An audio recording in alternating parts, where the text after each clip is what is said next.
94లో వేయినోల వెలుగుతో పద్యకవిగా సాహిత్య రంగ ప్రవేశం చేశాను. జ్వలిత కౌసల్య గురించి చెబితే రాముడి కన్న తల్లి కౌసల్య. ఈ కావ్యం ఎట్లా పుట్టిందో ఒక మాట చెబుతాను. వాల్మీకి రచించినటువంటి రామాయణాన్ని చదవాలని ఉద్దేశించే ప్రారంభించాను. బాలకాండ పూర్తయింది. అయోధ్యకాండ చదువుతున్నాను. సన్నివేశం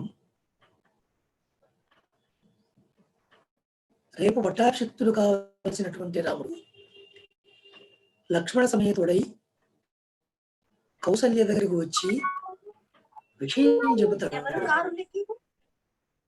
నేను 14 సంవత్సరాలు వనవాసం చేయడానికి వెళుతున్నాను.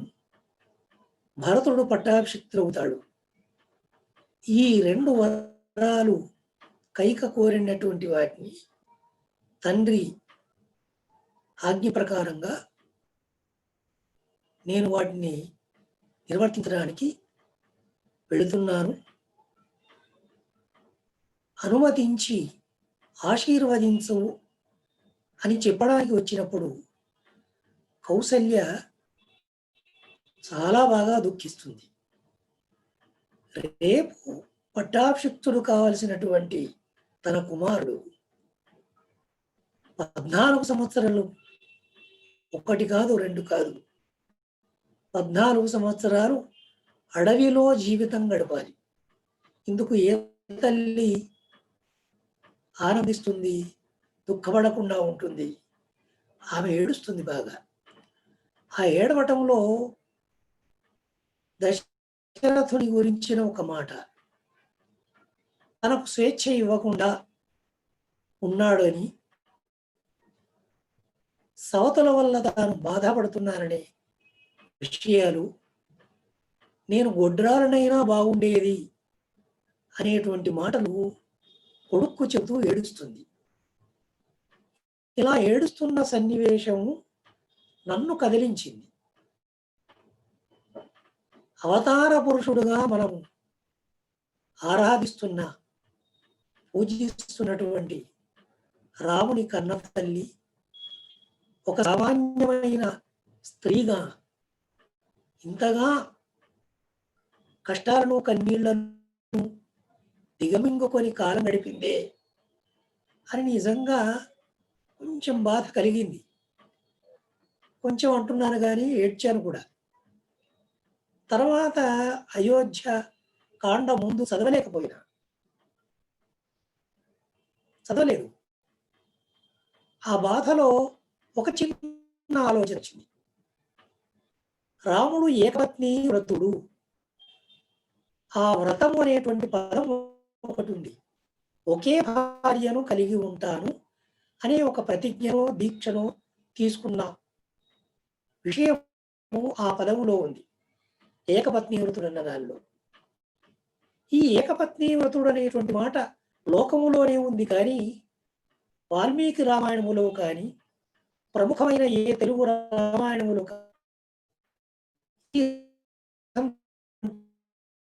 దీన్ని ప్రస్తావించినట్టుగా నా దృష్టికి రాలేదు. అది మనసుకు ఎందుకో తట్టింది. బహుశా ఈ కౌసల్య తల్లి ఏడుస్తున్నప్పుడు సవతుల పోరు వల్ల ఆమె బాధపడింది కాబట్టి, దశరథునికి ఎక్కువ మంది భార్యలు లేకుండా ఒక్క కౌసల్య మాత్రమే తల్లిగా ఉన్నట్లయితే, ఇదిగో ఇంత బాధ ఈ రోజు కౌసల్య తన తల్లి పడేది కాదు. ఇప్పుడు తల్లి దుఃఖాన్ని తొలగించడానికి తను చేయగలిగేది ఏమీ లేదు. తండ్రికి చెప్పేవాడు కాదు. తానైనా తను చేసుకున్న సీతకు సవతి పోరు లేకుండా చేస్తాను అనే మాట తల్లికి ఇచ్చి ఉంటాడు అన్న ఒక ఊహ కలిగిందంటే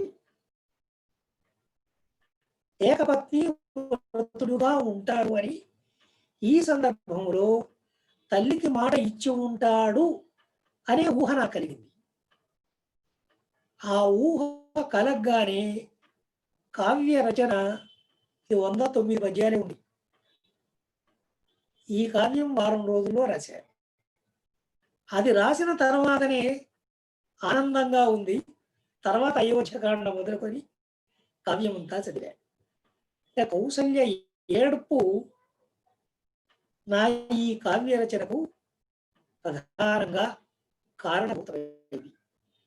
అందువల్ల అలాంటి కావ్య రచన చేసిన మహర్షి వాల్మీకి రాముని కన్నా తల్లి కౌసల్యము నమస్కరిస్తూ ఇదిగో ఈ జ్యోత కౌసల్య కావ్య గానాన్ని ప్రారంభిస్తున్నాను. ప్రధానంగా ఇది కరుణరసంగానే ఉంటుంది. తల్లి ఏడుపే ప్రధానమైన అంశం ఒకటే. తల్లి ఏడుపుకి కారణం తల్లి చెప్పడము. నేను అడవికి నీతో వస్తాను అని తల్లి అనటం, రావద్దు అని రాముడు చెప్పడం, ధర్మోపన్యాసాలు ఇచ్చి కౌసల్య దుఃఖాన్ని తొలగించడానికి ప్రయత్నం చేసినట్టుగా వాల్మీకి రామాయణంలో ఉంది. నేను అక్కడ ఆ ధర్మోపన్యాసాల స్థానంలో ఇదిగో ఏకపత్ని వ్రతుడుగా ఉంటాను అని మాట ఇచ్చిందని కల్పించాడు. చివరికి ఆ కల్పనతో తల్లి ఆ మాటను విని ప్రతిజ్ఞను విని సంతోషించి దుఃఖానికి దూరమై ఆశీర్వదించినట్టుగా కావ్యాన్ని ముగించారు. మంగళాశాసనంతో కావ్యాన్ని ముగించారు. అందువల్ల ఇక్కడ కథాంశానికి సంబంధించిన సస్పెన్స్ పాఠకులకు ఏమి ఉండదు. కేవలం పద్యరచన మీదనే మనసు మీరు పెడతారని భావిస్తున్నారు.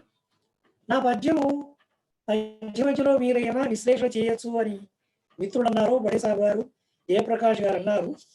కానీ నాకు తెలిసి ఇది వచనం కంటే సరళంగా ఉంటుంది అనుకుంటున్నాను పద్యము. అందరు నా మాటే నేను చెప్తున్నా. మొదటి విభాగం పేరు కైకేయి వరం. తండ్రి పిలిపింపగా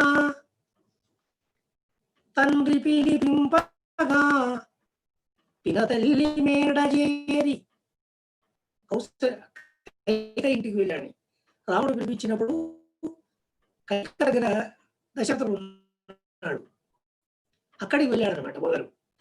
తండ్రి పిలిపింపగా పినతల్లి మేడజేరి ఆ కైక పలుకుల చేదు మృంగి ఆ కైక పలుకులు మృంగి తల్లి అనుమతిన్ అడవికి తరలిపోవా వచ్చే రాముడు కౌసల్య భవనమునకు.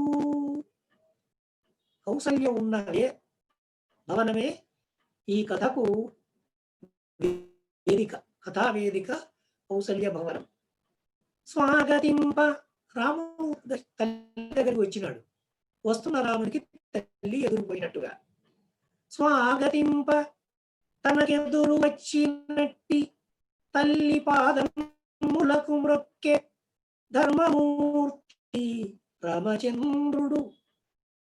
కౌసల్య రామునెత్తి శిరము మూర్కొనే కౌగిట చేర్చి. అంత ఎప్పుడో రాముడు అంటున్నాడు, ఎప్పుడో గత కాలమందున ఇచ్చినాడట తండ్రి కైకకు వరములను రెండింటిని ఇప్పుడు మరువకిటులడిగెన్. ఏమిటి ఆ రెండు వరాలు? భరతునకు యువరాజ పట్టం 14 వత్సరములు అరణ్యవాసము చేయగావలే రాముడు అని కోరెన్ కైక. ఈ విషయము తల్లి నీకెరుకపరచి అనుమతిని పొందవచ్చితి. అనుమతింపు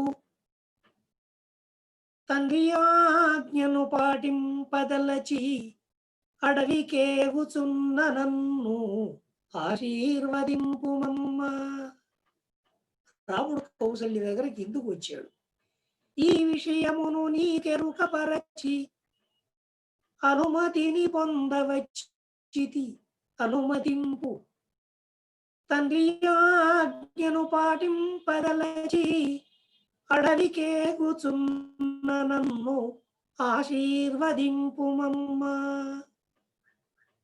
అని నా రాముని మాటలను వినినయంత స్వర్గమున నుండి పడిన దేవతయవోలే నేల పడిపోయే కౌసల్య నిలువలేక, ఇంతలో రాముడు ఆ తల్లిని ఎత్తి నిలిపే పద్యమే వచనంగా చదివే. తన నటుల ఉద్ధరించిన తనయు చూచి ప్రాణము చెలింప పట్టపురాణి, ఇంత తన మనస్సును తా పట్టుకొనక దైన్యమూర్తి దుఃఖమును ఇటు వెళ్ళబోసుకొనను. రాముని ఈ మాటలు విని కౌసల్య తన దుఃఖాన్నంతా రామునికి ఈ రకంగా నివేదించుకుంది, అతని ముందు ఏడ్చింది. ఇది రెండవ విభాగంగా జ్వరిత కౌసల్య అనే పుస్తకాలు ఉన్నదే దీన్ని పెట్టింది. ఇది కొంచెం పెద్ద శీర్షిక, 45 పద్యాల వరకు ఉంటుందేమో. ఇవన్నీ కౌసల్య మాటలే. ఓయి రఘురామ శ్రీరామ నాయనా, ఇదేమిటోయి నా తండ్రి, ఇదేమి దినము కత్తులే కిరణములుగా కరకు గుండె దాల్చి సూర్యుడు ఇదేల ఉదయమునందే. ఈరోజు నాకు దుర్దినం. సూర్యుడు ఈ కిరణాలు కత్తుల వలె ఉన్నాయి అని చెబుతున్నారు. కత్తులే కిరణములుగా కరకు గుండె దాల్చి సూర్యుడు, ఇది ఇలవెల్పు ఇంటి వంశం, సూర్యవంశం. దాల్చి సూర్యుడు ఇదేలా ఉదయమునందే, నేను పుట్టి ఇన్నాళ్ళయ్యగాని ఇట్టి దినమెరుంగ, ఈ నిలుగన్న తీపి బ్రతుకునందు విషము పుట్టినదేమో, అంతమేమో, ఇంకా నిన్ను చూడలేనేమో, ఏమో తండ్రి. పుట్టినింటానాడు నే పొందిన సుఖమేమో కాని, ఈ మీ తండ్రి ఇంట నేను కలుమోపిన పిదప సుఖము నెరుంగ, నిలుగన్నాను బ్రతుకు కన్నీరు తుడిచే. బ్రతుకులో అదివరకుండే కన్నీరు తొలగిపోయింది. నీవు రాజ్యం చేయగా నేను చూచినప్పుడు కదా సుఖము నాకు అటంచు, ఇంత ఎదురు చూడగా ఈ వార్త ఎదురు వచ్చే, ఫలము కోయగా పొడసూపు పామువోలే. తినడానికి పండును కోసినప్పుడు అందులోంచి పాము వచ్చి కాటేసిన విధం అయిపోయింది. ఇంతకాలంగా ఎదురు చూస్తుంటే ఈ వార్త నువ్వు చెబితే అని. కడుపు కరువు తీరగ నిన్ను గన్న సుఖము ఎగసి సోకనే లేదు నా ఎడదనింక, నిప్పులను తల్లు ఈ వార్త నీవే పలుక వినవలసి 14 దండకవనమునందు వాసము నరించు కాలమే వచ్చు నరడి విషయము మొదటనే నేను విందునేని, కొడుకుగా నిన్నప్పుడు కనకుండా ఉండు. పుట్టబోయే కొడుకు 14 సంవత్సరాలు వనవాసం చేయాల్సి వస్తుంది అనే విషయం తెలిసి ఉన్నట్లయితే నిన్ను కొడుకుగా కనకుండా ఉండు అంటుంది. నాడు నిన్ను నేను కనుకున్న నష్టమేమి కలిగెడిది, వంజయను పేరొకటియే తప్ప సంతులేదన్న ఏకైక చింతనప్ప, వంధ్యకు మరొక్క చింత రవంతలేదు. ఒడ్రాలు అన్న పేరు తప్ప తల్లికి ఇంకా వచ్చి చెడ్డ పేరు ఏం లేదు. కానీ కొడుకు ఈ వనవాసం చేయవలసి రావటం మాత్రమే తల్లికి బాధాకరం.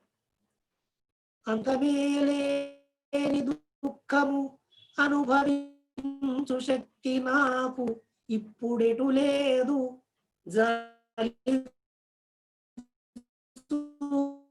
పగలుగు దైవము ఒక్కరుగాని కనరారు, ఏ వైపు చూడనైనా ఇంక సంతానము కలుగదు. ఇన్ని నాతములు ఎడారి నలికిన విత్తనములయ్యే అన్న తలపులో ఒక శిలనైతి, అప్పుడు జన్మనెత్తితివి, ఇది పునర్జన్మ నాకు. సంతానం కలగలేదు అన్న బాధ నన్ను చిరకాలం బాధ పెట్టింది. ఆ బాధ వల్ల నేను ఒక రాయిని అయిపోయినా, నీవు జన్మించావు, నాకు మళ్ళీ ప్రాణం వచ్చింది అనే విషయం చెప్తుంది. కాదనుకొనిన సంతానమేదో అయినది, అనుకొనినటుల కాకుండా అవతరించితి కదా శ్రీ మహావిష్ణుమూర్తివే స్వయాన. కడుపు పండెను నా కన్న కలలు పండే, ఏదో కొడుకు పుట్టినాడులే అన్నట్టు కాకుండా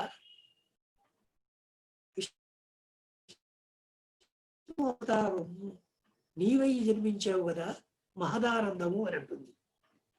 ఎంత ఆనందం అంటే, పాలసంద్రమే మా ఇంట పరిమళించే, పాలసంద్రమే మా ఇంట విష్ణువు పుట్టిలు ఆ పాలసముద్రం కాబట్టి ఆయన ఇక్కడ రాముడుగా అవతరించాడు కాబట్టి ఈ మాట అంటున్నా. పాలసంద్రమే మా ఇంట పరిమళించే, కల్పవృక్షమే నట్టింట కదలియాడే, సత్య ధర్మములు అమృతమై వేసెను సందమామ, సలువ పందిళ్ళు వేసెను సందమామ. రాముడు పుట్టడం వల్ల కౌశల్య పొందిన ఆనందం ఇది. నిన్ను చూచుటే తపముగా, నిన్ను అలంకరించుటయే పూజగా, కాలమెట్లు ఇంత నా కనులగప్పి సాగెనో నాకు తెలియదు. ఇంతలో వింటి యువరాజు ఈ వటంచు. కాలం ఇలా గడుస్తుంది, చిన్నపిల్లవాడిగా నిన్ను చూస్తూ, నీ ముద్దు ముచ్చటలు వింటూ ఆటను చూస్తూ కాలం గడుపుతున్నాను హాయిగా. ఈ సమయంలో నువ్వు యువరాజు అవుతున్నావు అనే విషయం తెలిసింది. ఆ మాట విని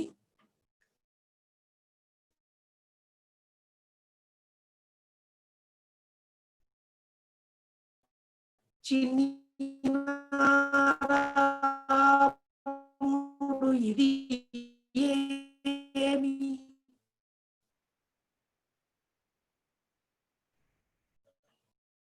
ఎన్ని ఏండ్లు వచ్చే ఇప్పుడే యువరాజ పదవిదేవి. ఏ తల్లి అయినా కోరుకుంటుంది. యువరాజు అయితే మళ్ళీ రాజకీయ వ్యవహారాలు తల్లికి దూరం అయ్యే పరిస్థితి ఉంటుంది కాబట్టి అది ఒక ఇబ్బంది కలిగించిన అంశంగా చెప్తుంది. ఇంతలో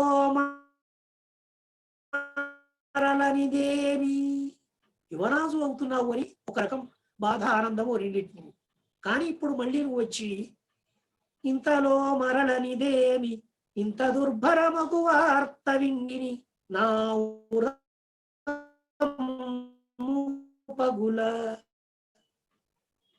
ఏడ్చి ఏడ్చి శిలనైతినెప్పుడో, ఇప్పుడు ఏడ్చి ఏడ్చి నేమౌదునింకా తండ్రి. ధర్మమూర్తి మహారాజు తండ్రి ఉండి పేగు తెంచుక పుట్టినట్లు వనవాసమేకుచుండ జీవముండునే కూలిన చెట్టునైతి. మహారాజు ఉన్నాడు, తల్లిని ఉన్నారు, ఎవరు లేనట్టు నువ్వు అడవికి వెళుతూ ఉండడం ఎంత బాధగా ఉంటుంది. పోయి నా తండ్రి విన్నావటోయిత్తి నన్ను మీ తండ్రి పెళ్ళాడే నాటి నుండి ఒక్క శుభము గాని సుఖమే ఒకటి గాని ఇంతవరకు నే చూచిన ఎరుకలేదు. పతిని చూడగా సూర్యుని ముఖము ఒక్కింతైన చూడలేని కమలవన్నమట్లు కళ తప్పి కాంతి తప్పి భర్త ప్రేమని కన్నలేని బ్రతుకిదేవి.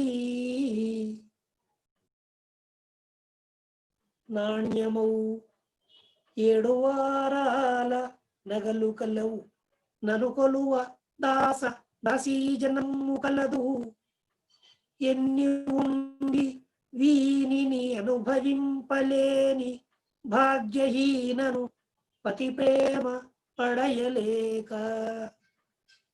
రాజునకు పెద్ద భార్యను ప్రజల దృష్టిలో మహారాణిని మనసులోని మాట రహమా ఏమి చెప్పుటకైనా రాదు నోరు. ఈ సపత్నుల గూర్చి నేను ఏమనందు. సవతులిందరిలో నాకు సాటివచ్చు వారు ఎవరు లేరు. నాకంటే వయసులోన చిన్నవారయ్యు వారు నన్ను ఎన్ని మాటలాడి కష్టపెట్టెదరో నేను అనగరాదు. సవతులు ఎన్ని రకాల మాటలు అంటున్నారో ఆ మాటలను నేను ఏకరువు పెట్టలేను. ఎదుటి వారి తప్పులను లెక్క పెట్టడం అనేటువంటిది గొప్పతనానికి సంబంధించిన అంశం కాదు.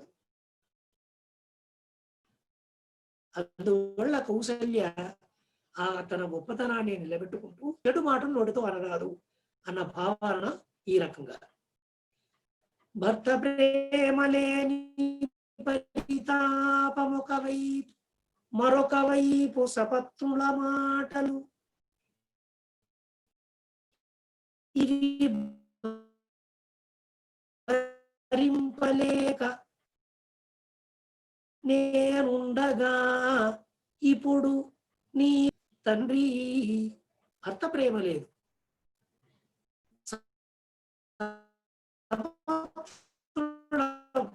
బాధరు, ఈ రెంటి వల్ల ఏ రకంగా ఉంటుందో. ఇన్ని మాటలు వారు నీవు ఇచట ఉన్నప్పుడే అనుచుండ ఇప్పుడు నీ వడవికేగా ఇంక నేను చెప్పవలేనా. ఏమి గతియో బ్రతుకునకు ఇక మరణమే శరణ్యమేము. కొడుకున్నాడు అన్న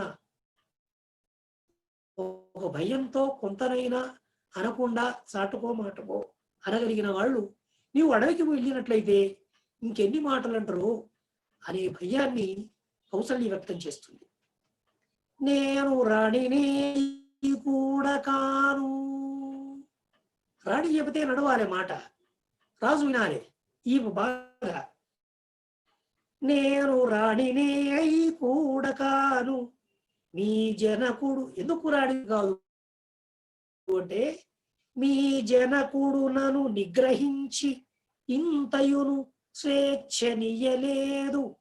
ఆ తల్లి కైకేయి జనముతో ఆ కైకేయి దాసజనము తాటిగానైనా సరకుగొనడు.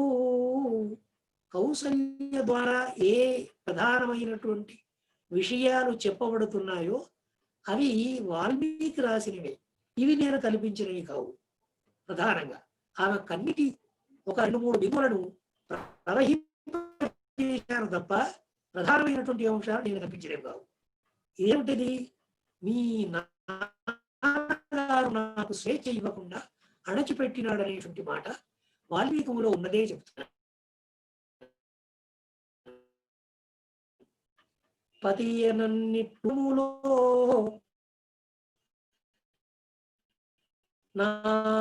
నారాడితనమదేమి కన్న తండ్రియే అడవికి నిన్ను పొమ్మ మర్యాద ఏమి. ఇప్పుడు నన్నొక రీతి సేవించువారే. దాసీజనం. ఇప్పుడు నన్నొక రీతి సేవించువారే భరతుడే రాజైన వెనుక భయముతోడ నన్ను చూడగా రారేమో నన్ను పలుకరించరేమో ఆ ఏకాంతము ఎటుల తండ్రి. ఏ 1, 2, 3, 4 ఏళ్ళు కాదు, ఆపై 10 ఏళ్ళు నేనెట్లు గడుపగలను ఊహకు అందుటలేదు కాలము ఇంకా నా గడమునబడిన కాలనాగోయేమో. ఎప్పుడు బ్రతుకు చిక్కిపోతుందో తెలియదు. ఈ అడవికి వెళుతున్నావు. పరుషముల పల్కు కైక నా బ్రతుకులోన ఎంత క్రోధాగ్ని తల్లునో ఎరుగరాదు. నిన్నడవికి పంపినామె నన్ను బ్రతుకనిచ్చునను మాట కల్లా ఏ ఎదురులేక. తండ్రి చేత నేను తండ్రికి చెప్పి నిన్ను అడవికి పంపిస్తుంది. నీవు అడవికి పోయిన తర్వాత ఇన్ని అడవికి పంపినటువంటి కైక నన్ను ఎంతగా బాధ పెడుతుందో నేను ఊహించగలను. కాల సర్పమట్టు కడు వంకరగ నడుచు నతగల కైక కుబుసమ్ము విడిచే. కాల సర్పమట్లు కడు వంకరగ నడుచు నడతగల కైక కుబుసమ్ము విడిచే.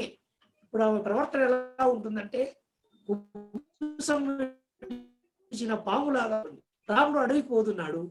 తండ్రి రాజు తన చెప్పు చేతల్లో ఉన్నాడు. తన కొడుకు మహారాజు యువరాజు అవుతున్నాడు. కాల సర్పమట్లు కడు వంకరగ నడుచు నడతగల కైక కుబుసమ్ము విడిచే. ఇప్పుడు విషము చిమ్ముచు నన్ను కాటు వేయునేమో కన్న తండ్రి నాయనా నిన్నే. సార్ ఆడియో బ్రేక్ అవుతుంది సార్. ఆడియో బ్రేక్ అవుతుంది. ఆడియో కొంచెం మధ్య మధ్యలో బ్రేక్ అవుతుందా? అవునవును సార్. నెట్ కనెక్షన్ మీకు బాగానే ఉంది కదా సార్? మధ్యలో బ్రేక్ అవుతుందా? అంటే కొంచెం అంటే కట్ లాగా వస్తుంది. మధ్య మధ్యలో కట్ అయినట్టుగా వస్తుంది. హ్యాంగ్ అవుతుంది. సెట్టింగ్ బాగానే ఉంది. Okay sir. ఒక్కసారి మీరు లెఫ్ట్ అయ్యి ఒకసారి లెఫ్ట్ అయ్యి మళ్ళీ జాయిన్ అవుతారా సార్? లేదంటే ఒకసారి లెఫ్ట్ అయ్యి మళ్ళీ చేరతారా? ఆడియో డిస్టర్బెన్స్ కొంచెం బాగా అనిపిస్తుంది. ఆడియో డిస్టర్బెన్స్ బాగా అనిపిస్తుంది. క్షమించాలి ఆడియన్స్ ఒక్కసారి సార్. పర్వాలేదు. ఓకే, వినిపిస్తాం లేదు కదా, మళ్ళీ ఆఫ్ చేసి ఆన్ చేయాలా? అవును సార్. ఆఫ్ చేసి ఆన్ చేయాలా? మీరు లీవ్ అయిపోయి మళ్ళీ చేరండి. ఓకే.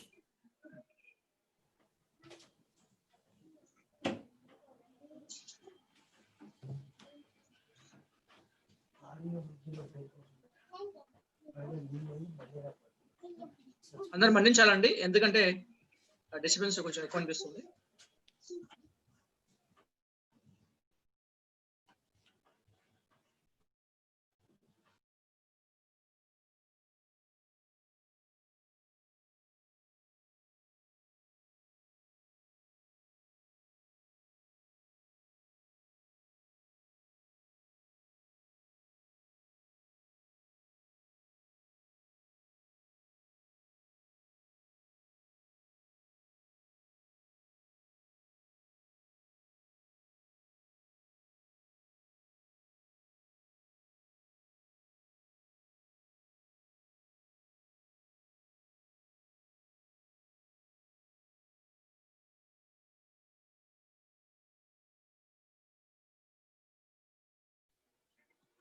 వచ్చారా సార్?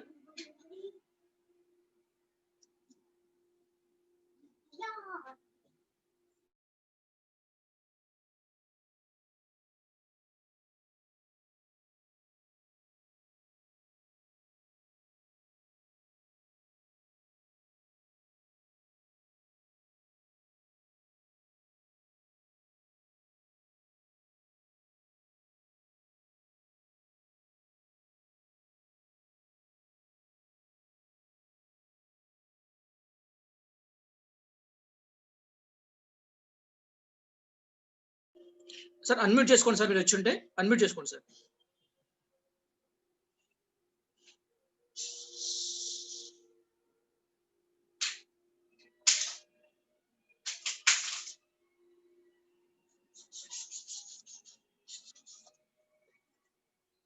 సార్ సార్ కాల్ చేయకు సార్. సార్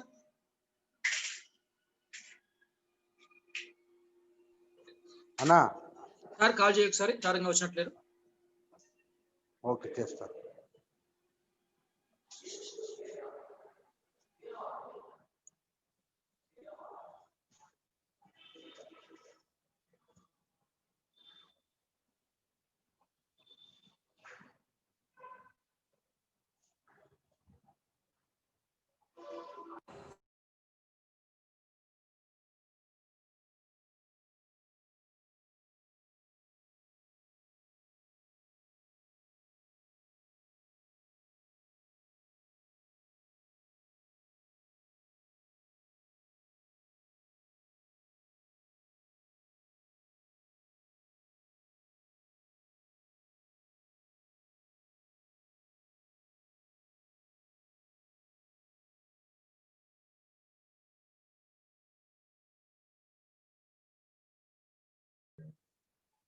సార్ వాయిస్ రావట్లే.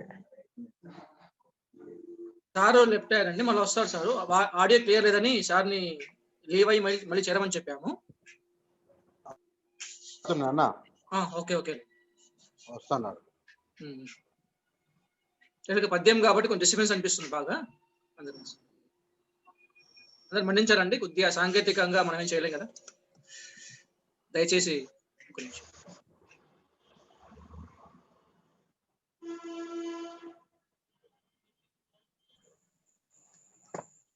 జేపీ గారు నమస్తే. నమస్తే శంకరయ్య సార్. నమస్తే. నాదొక సూచన. చెప్పండి సార్. కావ్యగానం రోజు కావ్యగానం ఎవరైతే చేస్తారో వాళ్ళు నెట్ ఉంచుకోమని చెప్పండి సార్, ఎందుకంటే అందరికీ ఉంటుంది. ఈ రోజే వచ్చింది మనకు, ఏం అంటే పర్లేదు. అది ప్రాబ్లం వస్తుంది, ఎందుకంటే సార్ పాపం గొంతు శ్రావ్యంగా ఉంది, అద్భుతంగా ఉంది, కానీ బ్రేకింగ్ వస్తుంది. అందుకనే సార్ మళ్ళీ చేస్తారు, ఒక్కసారి చూద్దాం. వారి గానము ఎంతో అద్భుతం. వచ్చారు సార్. థ్యాంక్ యూ అన్నా. సార్ అన్మ్యూట్ చేసుకోండి సార్. అన్మ్యూట్ చేసుకోండి సార్.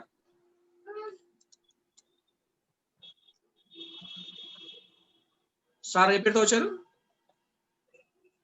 సార్? అన్మ్యూట్ చేసుకోండి సార్. ఐఫోన్ వచ్చింది sir. IPhone okay okay okay sir. Audio మీరు అన్మ్యూట్ చేసుకోండి సార్.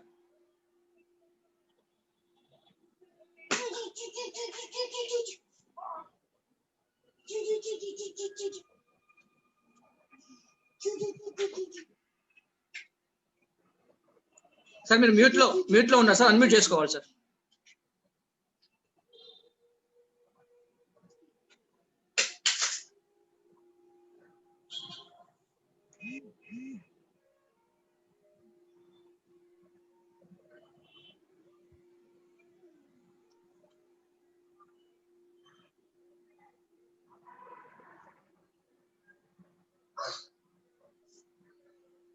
సార్ మాట్లాడు, కొడుకు వచ్చినట్టుండు. ఓకే సార్, అన్మ్యూట్ చేసుకోండి సార్.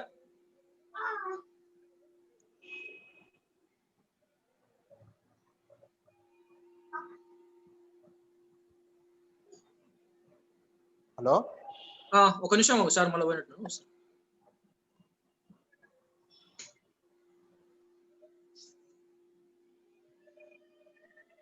సార్ జేపీ గారు, సార్ ఈ బుక్ దొరికేటువంటి పబ్లిషర్ పేరు ఏమన్నా వాట్సాప్ లో పెట్టగలరా? తప్పకుండా సార్, మీరు పంపిస్తాం సార్. మన గ్రూప్ ఉంది కదా జాషువా గాంధీ, దేంట్లో అయినా పెట్టండి సార్. అలాగే అండి, తప్పకుండా. Thank you sir.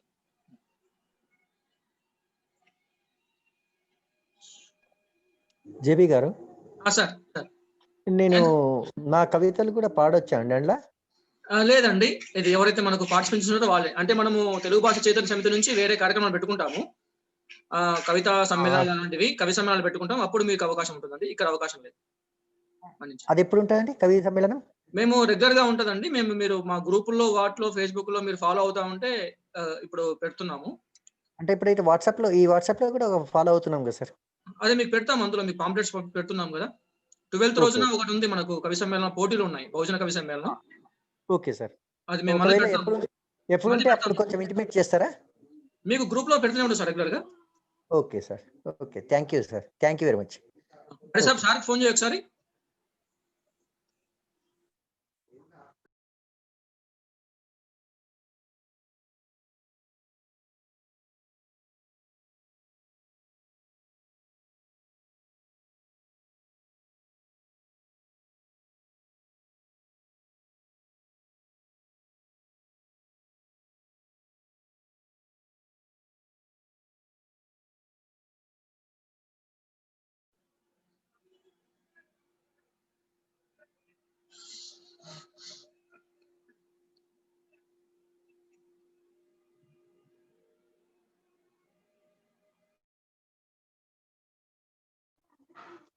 Sir start అవుతుందా సార్ ఇప్పుడు ప్రోగ్రామ్?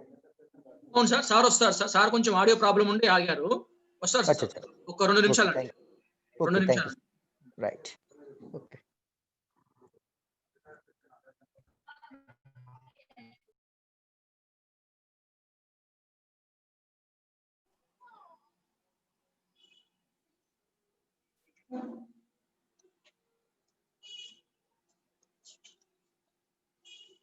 సార్ వచ్చారండి సార్, అన్మ్యూట్ చేసుకోండి సార్. వచ్చింది సార్, మీరు కొనసాగించండి సార్.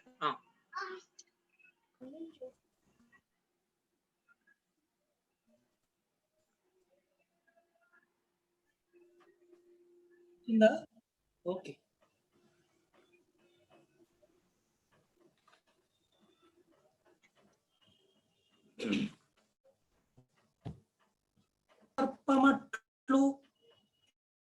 వినిపిస్తుందా? వినిపించింది సార్, వస్తుంది సార్. కొనసాగించండి సార్, కొనసాగించండి. అలాగే. కాల సర్పమట్లు కడువంకరగ నడుచు నడతగల్లకైక కుబుసమ్ము విడిచే ఇప్పుడు విషము చిమ్ముచు నను కాటువేయునేమో కన్న తండ్రి నయనా నిన్నె కాటు వేసేటి పాపమున కూడా ఈ సవతులు మరింత బాధించుచుండిరేమో ఇది నేను కోరినదేమి కాదు పట్టమహిషినైనట్టి పాపమున కూడా ఈ సవతులు నన్ను మరింత బాధించుచుండిరేమో ఇది నేను కోరినదేమి కాదు ఇంత కన్నెర్ర కలిగించునా ఏమి పదవి. పట్టమహిషిని అయినందువల్ల కూడా ఈ సవతులు మరింత నన్ను బాధించే పరిస్థితి ఏర్పడిందేమో. మొదటి భార్యనైన నేరము వలనను మరింత నన్ను సపత్నులు అవమానింతురేమో పెరుగుచున్న నాదు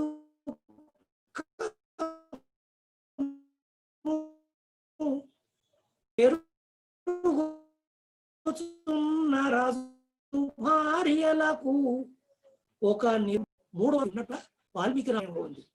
ఒక్కొక్క భార్యను దశరథుడు చేసుకుంటున్న కొలది పెరుగుతున్న రాజు భార్యల వల్ల దుఃఖం పెరుగుతున్నట్టుగా ఎన్ని ఉపవాసములు ఎన్ని వ్రతములు, ఎన్ని పూజలు, ధ్యానమును ఎంత ఎంత జపము చేసి పెంచితినో నిన్ను, అంత వ్యర్థమయ్యే నేడు నీవు అడవికి అరుగుచుండా.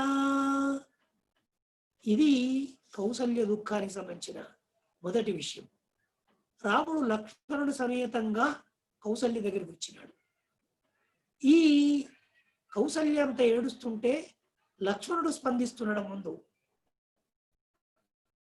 కిన్నెర స్త్రీ వలె కడు దుఃఖించుచున్న రామచంద్రు తల్లిని చూచి లక్ష్మణుడు తాను దీనుడై కాలోచితముగా పలికే, తండ్రి ఇంత చేసినది అధర్మమనుచు. తండ్రి చేసింది సరైంది కాదు అని లక్ష్మణుడు స్పందించి తాను అంటున్నాడు.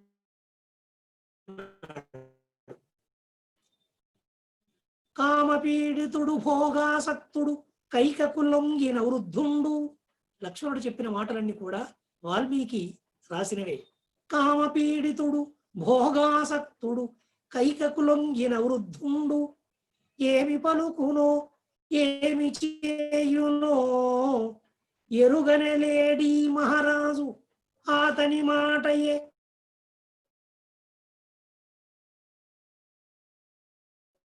రాజశాసనమ్మని భావించుటవులకు రాముడు పోవుటయే తగదు.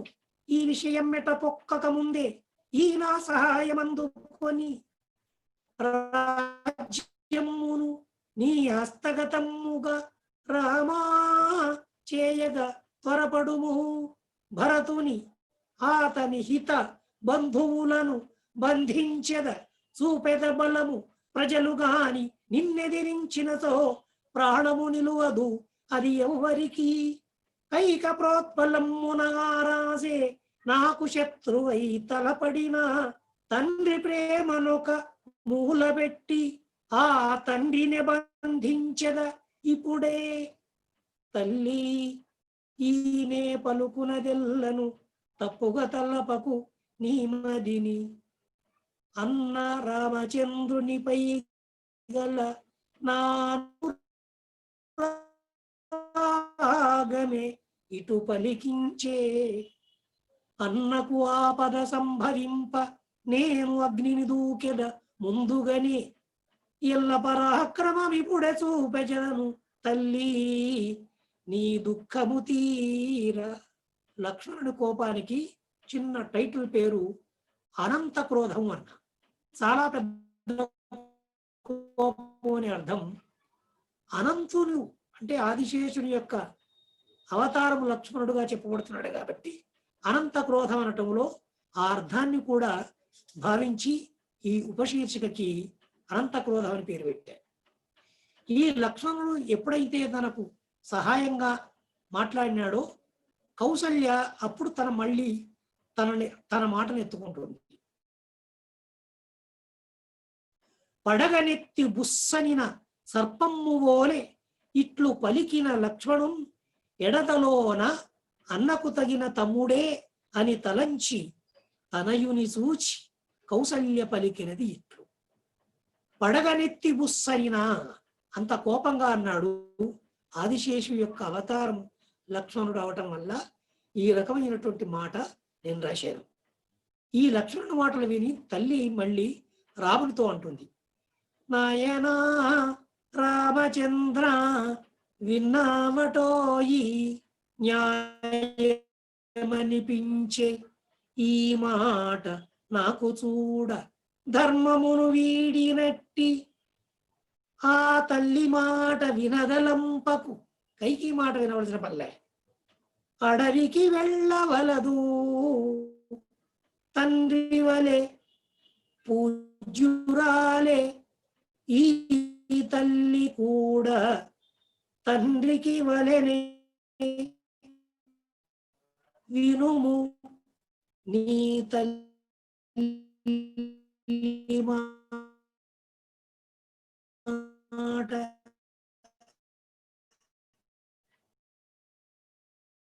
ఇంటనే ఉండి నన్నకుట మనకి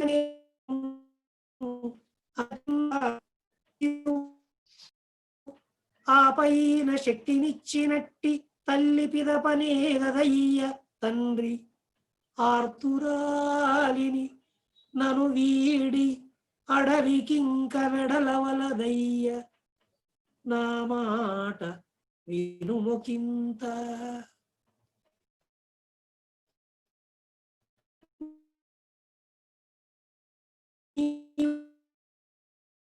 అయోధ్యలో లేవేని బతుకుతో రామా నిను వీడి నేనింక బ్రతుకలేను, నీవు లేని అయోధ్య కన్నీటి కడలి. నాడు గది సూర్యుడు నీకు తోడు నుండే కాన ఆయన యజ్ఞరక్షణమునర్పారుగా దుఃఖపు తీవ్రత అంతలేదు నాకు, కాని నేడు భరింప నా తరమ్మి. ఒక్కసారి నాకు దూరంగా నీవు వెళ్ళావు, విశ్వామిత్రుడు వెంట వెళ్ళావు. విశ్వామిత్రుడు ఉన్నాడు కాబట్టి నువ్వు వెళితే నేను అంతగా బాధపడలేను. ఇప్పుడు నేను బాధపడుతున్నా. క్రూర మృగముల నిలయము, అడవిని గురించి తాను ఏదైతే విన్నదో ఆ విషయం చెబుతుంది కౌసల్య. క్రూర మృగముల నిలయము కోయటన్న పలుకు దిక్కులేని అడవి, 14 పగలు గడిచిన రేయియే గడవదు, ఇట్లు ఇవియే నాకు 28 తండ్రి.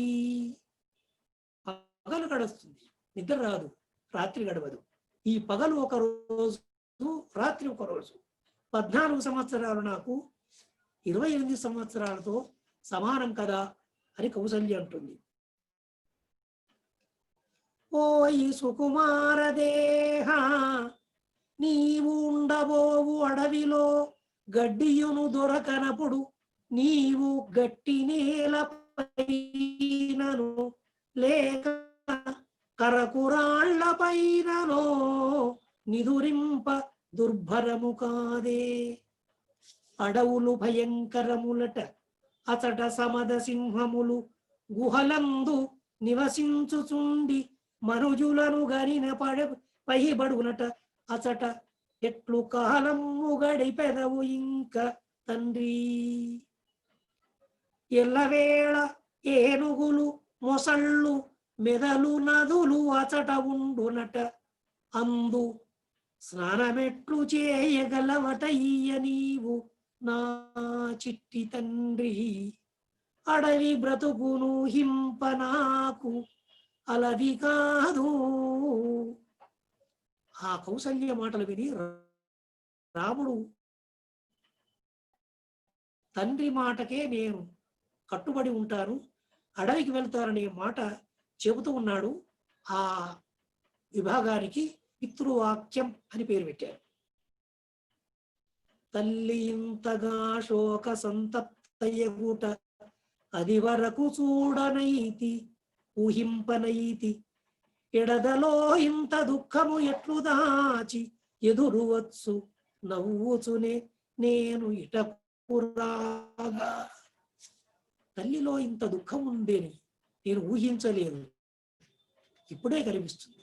అంటే ఉన్నతంగా ఉండేటువంటి వ్యక్తిత్వం ఉండేటువంటి వాళ్ళు దుఃఖాన్ని ఏ పరిస్థితిలో కూడా ఎవరి ముందు కానీ బయట పెట్టకుండా ఉంటారు అన్నదాన్ని దృష్టిలో ఉంచుకొని, అది కౌసల్య తల్లిలో చూసిన రాముడు కాబట్టి ఆ మాట అన్నట్టుగా చెప్తున్నారు. ఈ తల్లి వలనే ఇతర పినతరులందరూ కూడా బాధపడినారేమో. పూజింప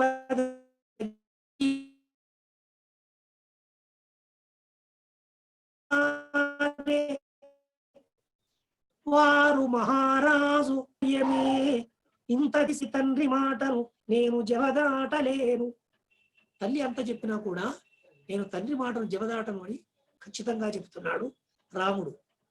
ఇంత తండ్రిని ఒక్కని చేసి ఎట్టులు అడవికి ఏ తెంతువు నా వెంట ఇది అధర్మమని మహారాణివైన నీవు అరయలేదో అనగా కౌసల్య కొడుకుతో అనినదిట్లు. నేను నీ వెంట వస్తాను అంటే రాకూడదు, తల్లిని ఒక్కరి చేసి వస్తావు, ఇది సరి అయింది కాదు, నీవు పట్టమహిషివి కదా అన్నప్పుడు నేను ఒక్కదాన్ని, రాముడు దశరథుడు ఒక్కడేమిటి, సుమిత్ర మొదలైనటువంటి వాళ్ళు ఉన్నారు, కైక కళ్ళల్లో పెట్టుకొని చూసుకుంటుంది అనేటువంటి విషయాలు చెప్పి తప్పకుండా నీతో నేను అడవికి వస్తాను అని అన్నప్పుడు రాముడు ఇప్పుడు ఏకపత్ని వ్రతుడుగా ఉంటానని మాట ఇస్తున్నట్టుగా చెప్తున్నాడు. ఇది కావ్యములో ప్రధానమైనటువంటి సన్నివేశం. రాముడు అంటున్నాడు తల్లితో, గడచినట్టి కాలం ఏదో గడచిపోయే తండ్రి తప్పొప్పులివి అని తలపలేను, ఏ పరిస్థితులు ఎట్లు రానిమ్ము నాకు, ఒక్క సీతయే ఈ జన్మకున్న భార్య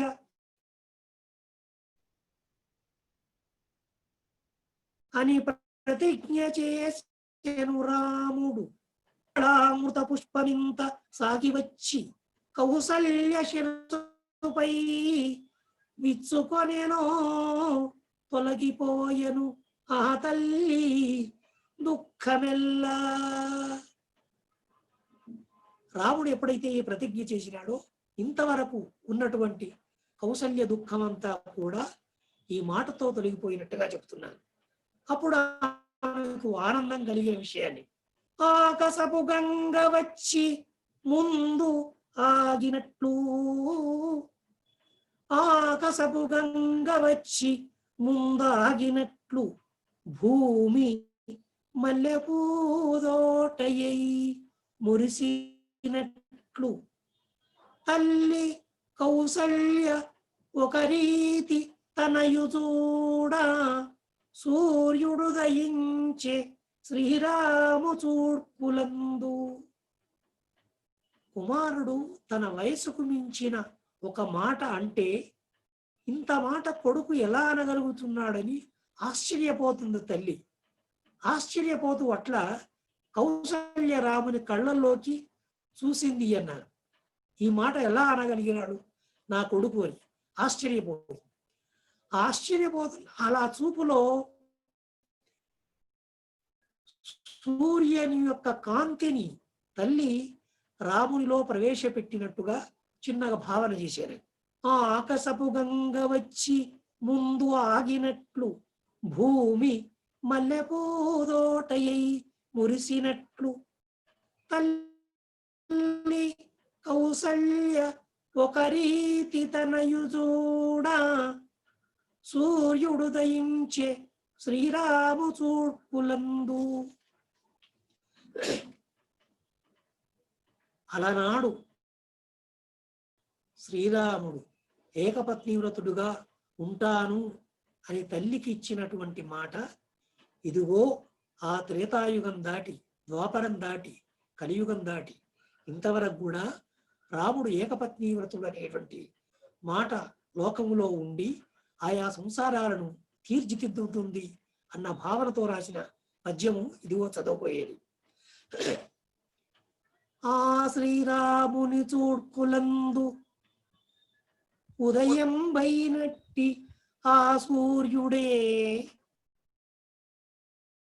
అశ్రాంతంబు వెలుంగుచుండే మహనీయంబైన శృంగార భావ శ్రీకాంతుల భావిలోక పురుష వ్యాఘ్రాళి దాంపత్య శోభా కల్పతరుల్ సుమించి ఫలింపన్ భవ్య సంతానమై.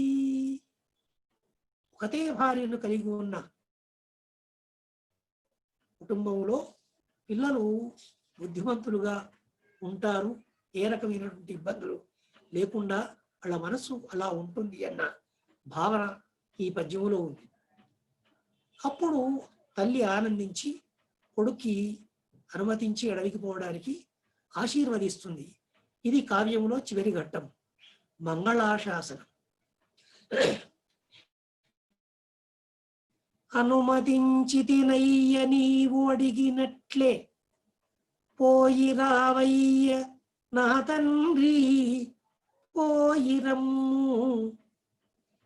ఎల్ల ధర్మ కార్యముల సాధించి నీవు తిరిగి రావయ్య సుఖముగా తిరిగిరమ్ము. కోతులును వన్యప్రాణులు కొండ ప్రజయు చెలిమిని తోడ కోరి చేసెదరుగాక. కోతులును వన్యప్రాణులు కొండ ప్రజయు చెలిమిని తోడ కోరి చేసెదరుగాక.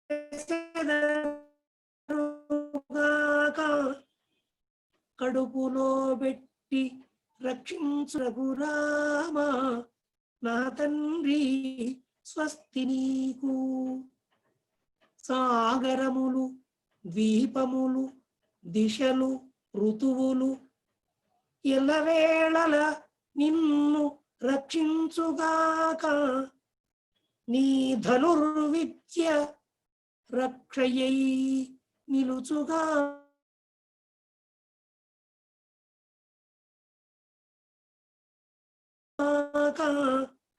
మంగళం మంగళము నీకు నా తండ్రి మంగళము.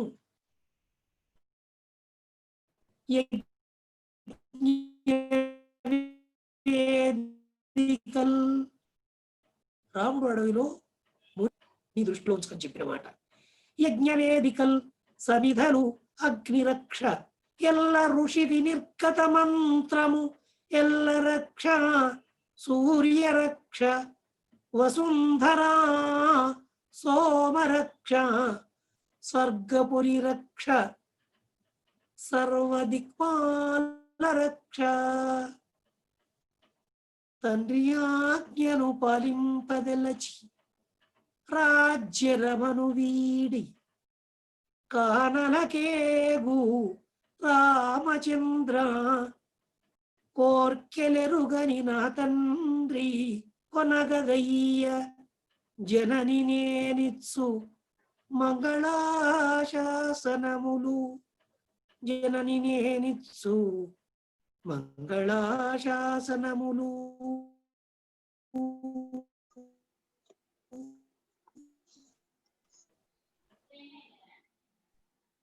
ఇది జ్వలిత కౌసల్య మధ్య మధ్యలో కొన్ని